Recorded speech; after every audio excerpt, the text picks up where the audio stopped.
ഞാനിപ്പോൾ പോകുന്നത് കുട്ടിക്കാലത്ത് പോകാൻ എനിക്ക് ഏറ്റവും ഇഷ്ടമുണ്ടായിരുന്ന ഒരു സ്ഥലത്തേക്കാണ്. ഞങ്ങളുടെ കുടുംബക്ഷേത്രം.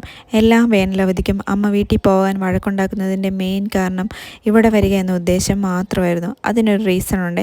ഇവിടെ പണ്ടൊരു സ്വാമി ഉണ്ടായിരുന്നു. സ്വാമി ശംഖ് ഇറക്കി നമ്മുടെ ഫ്യൂച്ചറിനെ കുറിച്ച് ഇങ്ങനെ പ്രെഡിക്റ്റ് ചെയ്യും. അപ്പം ഞാൻ ചോദിക്കും, ഞാൻ ഈ കൊല്ലം ജയിക്കുമോ, ഞാൻ വലുതാകുമ്പോൾ ആരാകും, അങ്ങനെ ഒരു നൂറ് സംശയങ്ങൾ. പിന്നെ ഞങ്ങൾക്ക് കുഞ്ഞു കുഞ്ഞു കഥകളൊക്കെ പറഞ്ഞു തരും. അങ്ങനെ ഞാനും സ്വാമിയും നല്ല കൂട്ടായിരുന്നു. അത് കഴിഞ്ഞ് ഞാൻ ഞങ്ങളുടെ കുളം കാണാൻ പോയി. ഇത് അമ്പലക്കുളമൊന്നുമല്ല, എങ്കിലും ഞങ്ങളിവിടെ വന്ന് കാല് കഴുകുകയും ഇതിന് ചുറ്റും ഓടി കളിക്കുകയും ഒക്കെ ചെയ്യുമായിരുന്നു. അങ്ങനെ കുറേ ഓർമ്മകളുള്ള ഒരു കുളമാണ്.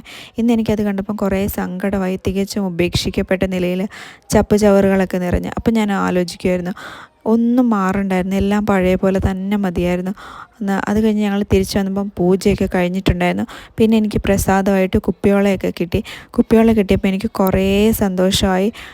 പഴയ ഓർമ്മകളൊക്കെ തിരിച്ച് വന്ന പോലെ എനിക്ക് തോന്നി. അത് കഴിഞ്ഞ് ഞാൻ പണ്ട് മുതലേ ഇവിടെ ഉണ്ടായിരുന്ന അപ്പൂപ്പനെ കണ്ടു. അപ്പൂപ്പനായിട്ട് കുറേ നേരം സംസാരിച്ചു. അത് കഴിഞ്ഞിട്ട് ഇവിടെ ഇലഞ്ഞിച്ചോട്ടിൽ കുറേ നേരം ഞങ്ങളിങ്ങനെ പഴയ കാര്യങ്ങളൊക്കെ പറഞ്ഞിരുന്നു. അത് കഴിഞ്ഞിട്ട് പോകാൻ ഒട്ടും മനസ്സിലെങ്കിലും തിരിച്ച് പെട്ടെന്ന് തന്നെ വരാൻ